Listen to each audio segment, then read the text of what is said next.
নমস্কার বন্ধুরা, আজ আমি 1 চামচ মুগ ডাল দিয়ে অত্যন্ত সুস্বাদু, খুবই স্বাস্থ্যকর, সম্পূর্ণ নিরামিষ একটি রেসিপি আপনাদের সাথে শেয়ার করব। রান্নাটা একদমই ইউনিক, নামমাত্র তেল মশলায় তৈরি হয়ে যায়, তবে গরম ভাত বা রুটি সব কিছুর সাথে খেতেই কিন্তু ভীষণ ভালো লাগে। যারা নিরামিষ রান্না পছন্দ করেন বা অল্প তেল মশলার রান্না পছন্দ করেন তাদের এটা খুবই ভালো লাগবে। রান্নাটা করার জন্য প্রথমেই আমি সবজিগুলো কেটে নিয়েছি। এখানে দেখুন, নিয়েছি মিষ্টি কুমড়ো। কুমড়োটার আমি খোসা ছাড়াইনি, খোসা সমেত কিন্তু কেটে নিয়েছি। আর নিয়েছি আলু, এখানে আমি একটা আলু নিয়েছি। আর পুঁই শাকটাও কিন্তু কেটে নিয়েছি। আর এখানে দেখুন নিয়েছি 1 চামচ মুগ ডাল। এই রান্নাটা কিন্তু 1 চামচ মুগ ডালেই হয়ে যাবে। তো প্রথমেই আমি কড়াই গরম করে নিয়েই এই মুগ ডালটাকে ভেজে নেব। 3 থেকে 4 মিনিট সময় নিয়ে এই ডালটা ভেজে নেব। এই সময় কিন্তু গ্যাসের আঁচটা একটু কমিয়ে দিয়ে ভাজবেন, নইলে কিন্তু ডালটা পুড়ে যেতে পারে। তো দেখুন, ডালটা আমি ভেজে তুলে নিলাম। এবার 3-4 বার জল পাল্টে পাল্টে ডালটা ধুয়ে নেব। তো ডালটা দেখুন ভালো করে কচলে কচলে ধুয়ে নিলাম। এবার জলটা ঝরিয়ে রেখে দেব। এবার সম্পূর্ণ রান্নাটা করার জন্য কড়াইয়ে দিয়ে দিলাম সর্ষের তেল। এখানে আমি 2 চামচ সর্ষের তেল দিলাম, আর এই তেলেই কিন্তু সম্পূর্ণ রান্নাটা হয়ে যাবে। প্রথমেই দিয়ে দিলাম আলু। আলুটা আমি 2 থেকে 3 মিনিট একটু ভেজে নেব। দিয়ে দিচ্ছি সামান্য একটু লবণ, আর দিয়ে দিচ্ছি 1 চিমটে হলুদ গুঁড়ো। লবণ আর হলুদ গুঁড়োটা দিয়ে আলুটাকে ভেজে নিচ্ছি। এবার একটা ঢাকা দিয়ে ঢেকে আলুটাকে ভাজবো, যাতে করে আলুটা একটু নরম হয়ে যায়। তো আলুটা একটু ঢাকা দিয়ে ভেজে নিলাম। আলুটা যখন হালকা রং ধরে যাবে তখন এর মধ্যে দিয়ে দিচ্ছি কেটে রাখা কুমড়ো। যেহেতু কুমড়োর থেকে আলুটা সেদ্ধ হতে একটু সময় লাগে, তাই আলুটা আমি আগে ভেজে নিলাম, তারপরে কিন্তু কুমড়োটা দিলাম। তো কুমড়োটা আমি একটু বড় বড় করেই কেটেছি। এবার একটা ঢাকা দিয়ে কুমড়ো আর আলুটা ভেজে নেব। তো ঢাকা দিয়ে তারপর 3-4 মিনিট কিন্তু এইভাবেই ভেজে নিচ্ছি। এই রান্নাটায় আলু আর কুমড়োটা যদি আগেই ভেজে নেওয়া হয় তাহলে কিন্তু রান্নার স্বাদটা অনেকটাই বেড়ে যায়। তো আলু আর কুমড়োটা ভেজে তুলে নিলাম।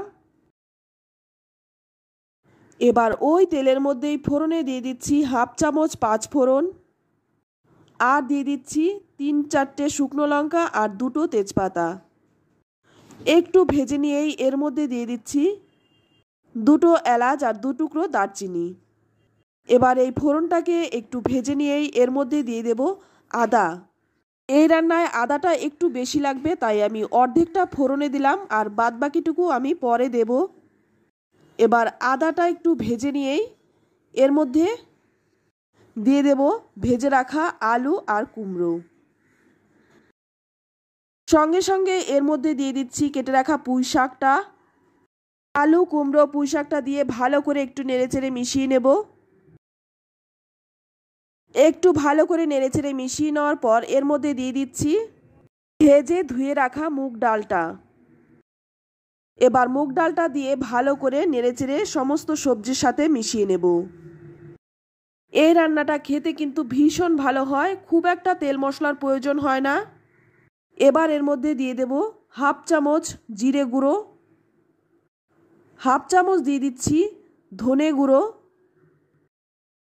জিরে আর ধনেটা দিয়ে খুব ভালো করে নেড়েচেড়ে মিশিয়ে নিচ্ছি। এবার এর মধ্যে দিয়ে দিচ্ছি স্বাদ মতো লবণ। লবণটা দিয়ে ভালো করে নেড়েচেড়ে মিশিয়ে নিচ্ছি।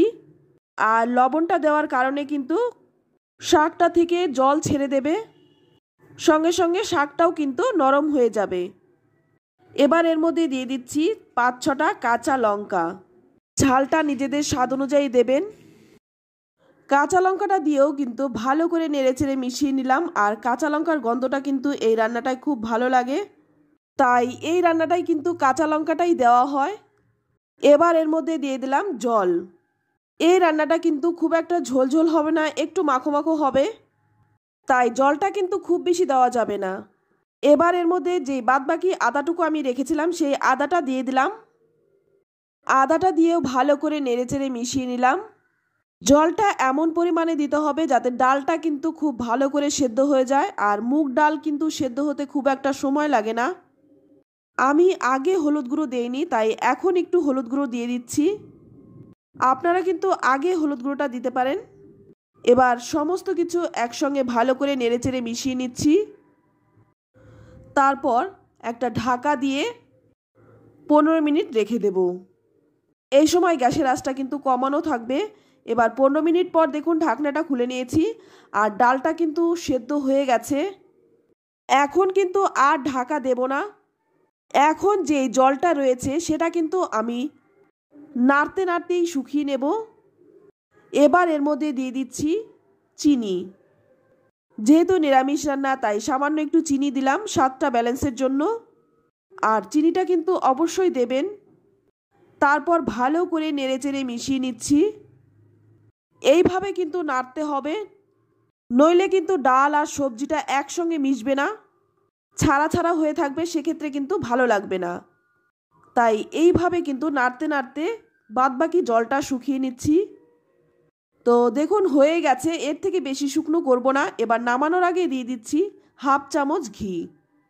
এখানে কিন্তু গরম মশলা আর দেব না, কারণ আগে আমি গরম মশলা দিয়েছি। খুব একটা গরম মশলার গন্ধ কিন্তু ভালো লাগবে না, কারণ পুঁই শাক রয়েছে, পুঁই শাকের একটা গন্ধ আছে, সেই গন্ধটা কিন্তু ছেড়ে মিশিয়ে নিয়ে তার নামিয়ে নিচ্ছি। অল্প তেল মশলায় একদম অন্যরকম সুস্বাদু ও স্বাস্থ্যকর নিরামিষ এই রেসিপিটি গরম ভাত বা রুটি সব কিছুর সাথেই কিন্তু দারুণ লাগে। যারা নিরামিষ রান্না পছন্দ করেন বা অল্প তেল মশলা রান্না পছন্দ করেন তাদের সাথে এটা শেয়ার করুন, তাদের এটা কিন্তু খুবই ভালো লাগবে। তো আপনাদের কাছে রিকোয়েস্ট রইল একবার এই রান্নাটা করুন, তারপর আপনাদের মূল্যবান মতামত কমেন্টে লিখে জানান। রান্নাটি ভালো লাগলে লাইক কমেন্ট শেয়ার করুন, আর আপনি যদি আমার চ্যানেলে নতুন হয়ে থাকেন চ্যানেলটা সাবস্ক্রাইব করে নেওয়ার অনুরোধ রইল। আজ এই পর্যন্ত, আবারও দেখা হবে অন্য কোনো নতুন রেসিপিতে। সকলেই ভালো থাকবেন, সুস্থ থাকবেন, ধন্যবাদ।